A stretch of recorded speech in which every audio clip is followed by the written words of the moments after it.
Boa noite, povo de Deus. Espero que estejam todos bem, né, que tenham tido um bom estudo no domingo passado. Eu precisei viajar e estamos aqui de volta para dar continuidade à lição de número 5. Né? Hoje seria a aula 8, né, onde vamos tratar de dois tópicos, né, encerrando a lição 5, que os tópicos são guardem o seu coração e construindo catedrais em casa. Na lição passada, no domingo passado, a gente viu a importância da família, né? Da família cristã, ela é inserida na família maior, né? Que é a família de Deus, e da importância dessa compreensão, né? Que pode ser aprendida através do batismo, né? E também a cerimônia de casamento, né? Então você tem o batismo, é um sacramento importante de ingresso na vida da igreja, né? Na vida comunitária, e também o casamento, a formação da família, que embora nós não consideremos como um sacramento, né? Mas tomando o sacramento como, em termos gerais, né, como uma manifestação de Deus, né, a gente pode dizer que no casamento também há essa manifestação. Então, na cerimônia de casamento também nós aprendemos, né, a ser família, né, a ser família de Deus. Hoje, dando a continuidade a essa lição, a gente vai ver a importância, né, que foi já abordada também, de você trabalhar as liturgias diárias, né? As liturgias que são desenvolvidas nas famílias, os rituais. A gente viu também no domingo passado que nós temos um culto dia de domingo, né, e temos depois 6 dias da semana, de segunda a sábado, em que nós não temos, né, essa atividade litúrgica como a liturgia do domingo. Mas como no domingo na liturgia nós somos enviados, né, esse envio segundo que significa que de segunda a sábado, né, você está cumprindo, né, o propósito desse envio. Mas para manter a comunhão, né, manter a narrativa, manter a história na qual você está inserido, que a gente vem tratando, você precisa que na família, né, a pequena liturgia, em comparação à grande liturgia que é a comunitária, ela precisa também reproduzir essa história, nos inserir nessa história, né, de tal maneira que ela fique gravada profundamente em nossos corações. Né. A gente acaba estando inserido de segunda a sábado em liturgias rivais, né, em liturgias seculares, que acabam muitas vezes descalibrando o nosso coração. Então, nesse aspecto, a família tem uma função muito importante, né, em prolongar essa liturgia comunitária na qual nós adquirimos a nossa identidade, né, como filhos de Deus, né, como pessoas que cumprem o que devem cumprir com o propósito de Deus, né, e estarmos inseridos nessa história que nos dá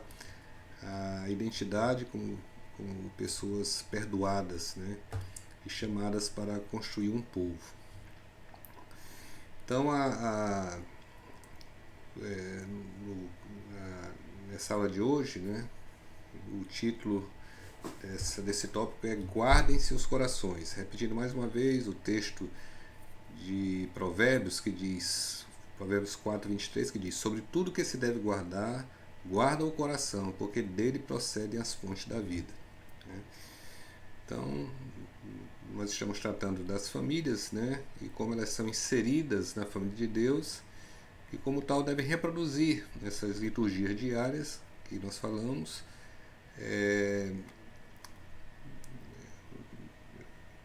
calibrar o nosso coração, quer dizer, devem ser liturgias que devem calibrar o nosso coração ao nos inserir na história da redenção que é operada por Deus em Cristo, né? Essa narrativa que é apresentada nos cultos dominicais. E aqui a imagem que nós temos hoje da família, que nós falamos também na lição passada, é da família nuclear, né? Que é pai, mãe e filhos, né? Então a imagem dessa família nuclear, sobretudo no período pós-guerra, né, ela retrata uma família preocupada apenas com a manutenção e com a proteção, né? A família seria uma espécie de um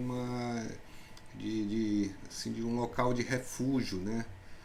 Uma, uma casa-mata, como se chamam os militares, né? Aqueles locais de refúgio para se proteger das guerras. Então a família seria esse lugar de proteção, o que é uma imagem não completa, né, do que seria a família cristã. É lógico que você tem esse aspecto da proteção, né, da família, sobretudo dos filhos, né, guardar, proteger, tudo isso faz parte, mas seria incompleto se a gente imaginasse que o papel da família é apenas esse aspecto mais negativo, né, assim, de repelir as coisas de um mundo que imaginamos muito grande, maldoso, e nos fecharmos em nós mesmos, né, se fechar na família, né. Então a gente precisa entender que essa proteção aos filhos não se resume a ficar vigilante no que eles veem, no que eles leem, no que eles ouvem, né? Porque hoje digamos assim, que a radiação tóxica ela vem de todos os lugares, né? Sobretudo com as comunicações, com as redes sociais, né? Então você está exposto a diversos níveis de influência externa, quer dizer, você não tem mais aquela forma de proteger antiga, onde você simplesmente impedia que livros, algumas coisas entrassem na casa, e hoje é quase que impossível, né? Então existe um papel também grande da família que é um papel também que é um papel positivo, né? De você gerar valores, né? Hábitos na família que calibrem o coração. Ou seja, a família não pode ficar só na defensiva, ela precisa ser formada com valores positivos que vão ajudar os seus membros a enfrentar os desafios, né? E sobretudo a questão do envio, né? Que a família cristã não apenas se fecha, né? Ela também tem o seu papel de ser enviada. Então isso significa para nós que criar pessoas que amam é diferente de criar simplesmente pessoas que pensam. No caso de pessoas que pensam, você limita os conteúdos a que esteja sujeito, embora, como eu falei, seja mais difícil hoje esse fechar-se em si, né, para impedir que determinadas ideias, né, penetrem. Não sei, que você se retire da sociedade, vai viver no mundo à parte, né? Mas você, ao educar, né, sobretudo seres que amam, né, você precisa orientar os desejos, né, precisa recalibrar o coração. Ou seja, construir uma família sólida, segundo os valores do reino de Deus, significa que essa família tem que estar alicerçada, amparada e imersa em rituais, em liturgias que recalibrem ou calibrem o coração, né? Que dê a essa família valores, o ethos, como é falado no grego, né? Que é um conjunto de hábitos, de crenças que definam, né? Que dê uma identidade a essa família, né? Que dê o que a caracteriza, né? Ela tem que ser caracterizada por hábitos que expressem de fato os valores do reino de Deus. Há uma metáfora tirada da música que diz assim que toda família tem um cantarolar, né, que a caracteriza, como se fosse esse ethos. É um cantarolar que identifica, né? As famílias, você identifica as famílias, né? Exatamente, elas têm uma identidade, têm um modo de ser que é próprio daquela família, né? Ocorre que esse nosso cantarolar ele deve estar afinado, né? Ele tem que estar voltado para um determinado fim, né? Então aqui que nós precisamos estar muito conscientes, né? Que nós devemos afinar nosso lar, nosso coração para, como se fosse a bússola, né? é apontada para o reino de Deus, né? Apontada para Jesus Cristo. Então esse cantarolar, essa identidade própria da família, ela adquire a sua identidade na sua relação com Cristo, né? Ao sermos inseridos também no corpo de Cristo.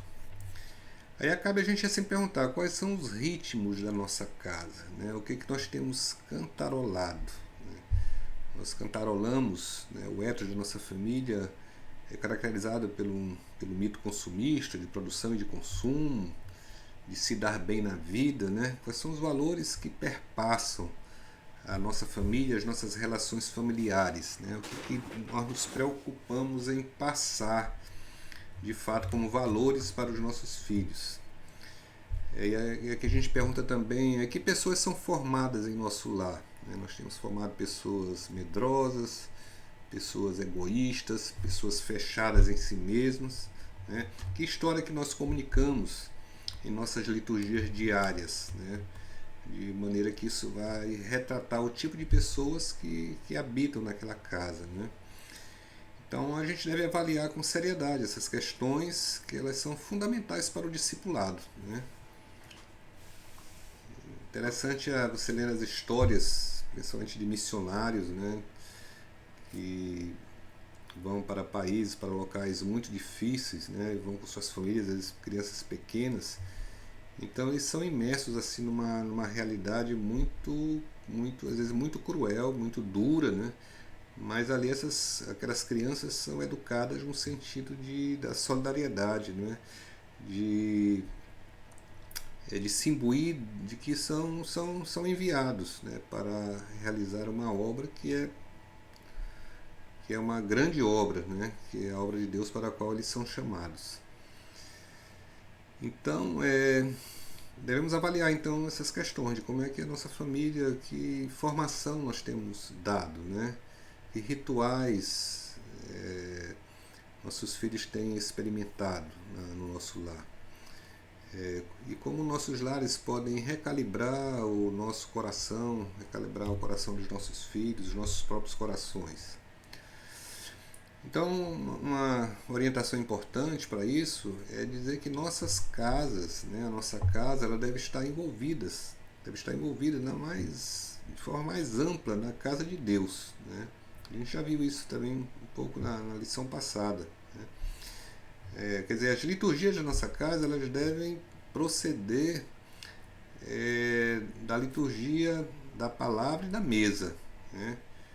Nessa liturgia nós somos unidos à história de Deus em Cristo e assim isso molda o nosso caráter, né? Vejam que para que essa liturgia no lar seja formadora, né, ela precisa sobretudo atingir a nossa imaginação, né? Porque nós aprendemos não só pelo intelecto, né, nós aprendemos também há uma forma de aprender que se entranha dentro de nós, né, que são os exemplos, né, são as metáforas, são as histórias, né, são formas mais profundas de penetrar em nossa imaginação, de formar o nosso caráter. Então nós precisamos ser intencionais, né, em trabalhar a imaginação através de histórias, da poesia, da música, dos símbolos, das imagens, né? Há uma frase interessante que o autor fala, que ele diz: há algo que opera na cadência de uma melodia e na poesia de um hino, que faz o relato bíblico penetrar em nós de forma permanente. Acredito que muitos de nós temos histórias da infância, mesmo na escola dominical, onde as histórias nos foram passadas de tal maneira, né, que elas ficaram gravadas, né, em nosso coração, em nossa mente, né, de maneira profunda, né? Então, recorrentemente, nós às vezes trazemos essas memórias, né, essa história que penetrou tão vivamente, né, em nosso coração. Uma coisa que pode ajudar também muitas famílias nessas liturgias diárias, por exemplo, é o calendário litúrgico, né? O calendário litúrgico é um importante recurso para auxiliar a família a cantarolar no tom do reino de Deus. Vejam que todo o calendário litúrgico ele é montado em cima da a narrativa de que Deus amou o mundo de tal maneira que deu o seu Filho unigênito, né? Então a narrativa, a história da redenção, né, é de um Deus que vem ao encontro do homem, né, e paga, né? Jesus Cristo é aquele que é enviado de Deus, é o próprio Deus, e que ele leva sobre si as nossas dores, né? O nosso castigo. Né?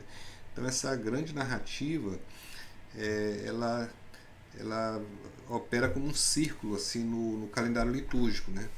Onde você tem os tempos como o Advento, o Natal, depois você tem, que a gente celebrou há pouco tempo, a Páscoa, aí depois você vem Pentecostes, e por fim, fechando, você tem Jesus Cristo, o Rei do Universo, né? Então vejam que esses motivos são importantes para organizarmos uma vida litúrgica no lar. Né? Por exemplo, o Natal, né? O Natal é muito rico assim de símbolos. Lógico que ele está muito contaminado, às vezes, na visão mais comercial, mas o Natal, por exemplo, ele nos fala da grande luz, né? Ele é a luz que, vindo ao mundo, ilumina todo o homem. Então, por exemplo, uma data, um período importante para você usar velas, né? A vela simbolizando essa luz, né? Então, nos 4 domingos que antecedem o Natal, que são chamados de período do Advento, né? O Advento é aquele que vem, que fala também da segunda vida de Cristo. Então você pode simbolizar com as crianças, no caso, a cada domingo você pode acender uma dessas velas, esses 4 domingos, e dar um nome a cada vela dessa, né? Por exemplo, bondade, misericórdia, né? Aí cada família tem que ser criativa no sentido de ver quais são os valores importantes para serem desenvolvidos, né, naquela família, o que fica mais necessário, né? Então, mas tudo isso tem que ter uma história, você tem que narrar, não é simplesmente acender uma vela, fazer um ato assim, né? Você tem que mostrar o que aquilo está simbolizando. E por último, no Natal, que vem a luz perfeita, né? A luz que de fato, vinda ao mundo, ilumina todo o homem. No caso também da Páscoa, né? O período que antecede a Páscoa sempre marcou na igreja um período assim de dor, né? Um período de reflexão, né? E é um período apropriado para você jejuar, por exemplo, né? E pensar, né, sobre a vida, sobre o nosso alinhamento em relação à mensagem da cruz, né? Então é um momento assim propício também para você desenvolver algumas atividades também com as crianças que vão marcá-las, né, com aquela história, aquela narrativa.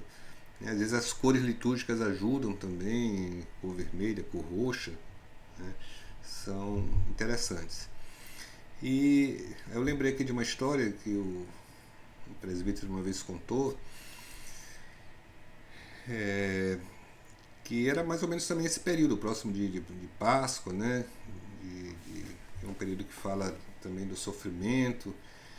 E nessa época teve uma seca, né, nesse estado, e muitas pessoas saíram do interior e vieram para a cidade atrás de sobrevivência. E um dia ele conta que eles estavam sentados à mesa para o almoço e alguém bateu na porta. E o pai dessa pessoa, o pai da família, foi abrir a porta e era uma família desses retirantes, né, que estavam famintos, perambulando pela cidade. Aí ele foi à mesa onde já estavam todos sentados, ele conversou com os filhos, olha, contou a situação, né? Nós aqui tomamos um bom café da manhã, a gente vai almoçar, mas a gente vai almoçar depois. Agora nós vamos todos nos levantar e essa família vai entrar, eles estão famintos e vamos fazer o que Jesus faria se estivesse aqui, né? Daria prioridade para essas pessoas. Então ele convidou as pessoas para entrar, sentarem à mesa, e eles serviram, né? E imagine que lição extraordinária para aquelas crianças, né? Aprender o sentido da solidariedade, né? E você muitas vezes se privar da realização de algum desejo, de uma necessidade, em função do outro, né? Do outro que passa uma necessidade muito grande. Então há esses momentos em que a gente pode ensinar nossos filhos também a respeito da questão do sofrimento, né? O sofrimento do mundo, levar nossos filhos a sentir a dor, né? De alguém que está próximo, lamentar pela sorte de algumas pessoas, né? Que passam por grandes sofrimentos, por grandes dores, por grandes tragédias, né? Lembrei também de um palestrante de um dos nossos retiros que trabalhava, né, para nesses locais onde houve assim grandes tragédias, né, ele com a esposa, eles iam para consolar, para confortar, né, ajudar aquelas pessoas a superar aquele trauma terrível na sua vida, né? Então você, através desses momentos assim, você começa a ensinar esse sentimento que deve prevalecer de empatia com o que sofre. Mais uma vez relembrando, Deus amou o mundo de tal maneira que mandou o seu filho, né? Então Deus sente as dores do mundo, ele sofre com o mundo, assim como ele ouviu o clamor dos hebreus lá no Egito, na escravidão. Tá? Então esse calendário litúrgico ele nos ajuda também é lógico que a gente está falando também de eventos que acontecem assim na sociedade, mas eles nos trazem temas importantes para a gente trabalhar esses valores, esses hábitos na vida dos nossos filhos, né? E sempre colocando é o momento também de você passar essa confiança num Deus, né? Confiança em Deus, que Deus é um Deus que provê, né? Um Deus que está presente nas nossas vidas e que mesmo nos momentos de dor e sofrimento ele não nos abandona, né? Nós não estamos sós. O segundo tópico é construindo catedrais em casa. Eu não sei quantos de vocês já tiveram a experiência de ver a construção de uma catedral, né? Eu lembrei que em 2014 eu fiz uma viagem para Minas Gerais e fui em Barbacena. Barbacena é uma terra onde nasceu minha irmã Luísa. E quando eu morei lá, eu lembro que eu fiz 5 anos de idade lá, né? Devia ter uns 4 anos. E eles estavam construindo uma catedral, que na época eu não tinha ideia do que isso. Eu sabia que eles estavam construindo uma igreja, mas não tinha essa ideia. Lá era um local bonito, um local amplo, ficava num lugar alto, né? Tinha cidade assim lá para baixo. E lá às vezes eu ia empinar pipa com o papai. E gostava de juntar pedrinhas coloridas, né? Porque eles estavam na construção lá, ficavam muitas pedras coloridas, né? Pedrinhas bem bonitas. E quando eu voltei lá em 2014, isso foi mais ou menos em 62, 63, que eu morei por lá, entre 61, 62 por aí. Em 2014 eu levei Tina e Júlia, que foi com a gente, vamos lá ali onde eu brincava e tal. Aí, nossa, uma catedral imensa, né? Nós entramos ali na catedral e eu jamais podia imaginar que seria aquilo lá que seria construído, né? E muitas vezes, né, muitas vezes não, essas construções elas são projetadas, né? Você tem um projeto do espaço, né? No caso da catedral, que está sendo construído, mas aquele dia a dia muitas vezes tem aspectos bastante tediosos, né? Você tem que quebrar pedra, né? Você tem que limpar o local, fazer massa, é uma série de atividades no dia a dia que se você não tiver no foco do que você está construindo, né, você pode estar só lamentando ali aquele momento. Há uma historinha que é contada que quando os judeus estavam atravessando o mar, né, o mar vermelho para a liberdade do outro lado, dois irmãos estavam atravessando, só que eles ficaram bem para trás. O povo já estava lá na frente, estava na maior alegria, lá na maior euforia, cantando, louvando, dançando. E eles aqui atrás, atravessando, e havia lama assim no fundo, eles pisando, né, naquela lama e reclamando. E eles não estavam entendendo porque que aquele povo estava fazendo festa do outro lado, né? Já que ali a coisa não era tão boa, né? Aquela lama, aquele sujando os pés, né? Então há pessoas que não têm dificuldade de atravessar o dia a dia dos problemas, né? As circunstâncias muitas vezes desfavoráveis e não conseguem enxergar a grande obra que está sendo realizada, né? Eles se fixam em detalhes pequenos, mas que são necessários para a edificação. Então você não pode perder de vista o grande, né, o que está sendo construído, o projeto. Tá? E uma das coisas muito importantes também, eu lembro também da minha infância, na casa do meu avô, né, tanto o almoço como o jantar era um momento muito importante. Né, o meu avô prezava muito reunir ali a família, e não era uma reunião assim para estar discutindo nada, né? Era uma reunião de agradecimento a Deus pela sua generosidade em nos dar o alimento, né? E ali também você aprendia também essa solidariedade do serviço, né? Alguém que preparou aquele alimento que vai abastecer a família, quer dizer, pessoas se dispuseram a servir de bênção, de instrumento para outros, né?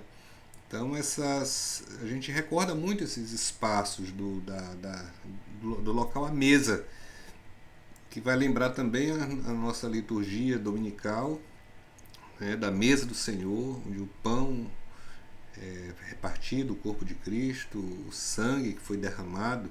Né? Então essas coisas se reproduzem também no nosso lar e nós aprendemos valores que são valores eternos, né? Valores que vão solidificar a nossa fé e torná-la assim concreta, né? Ela vai estar presente realmente na nossa vida.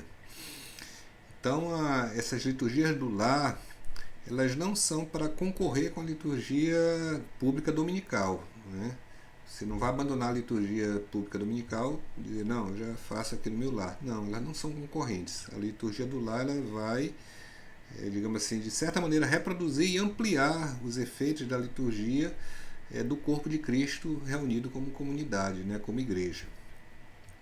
Então, na verdade, é a mesa da nossa casa que deve refletir a mesa do Senhor, né? E o amor do Senhor à igreja, né, a ponto de que ele se deu por ela. E nós vamos aprender também a partilha, a comunhão, né, e também a missão para a qual nós somos enviados.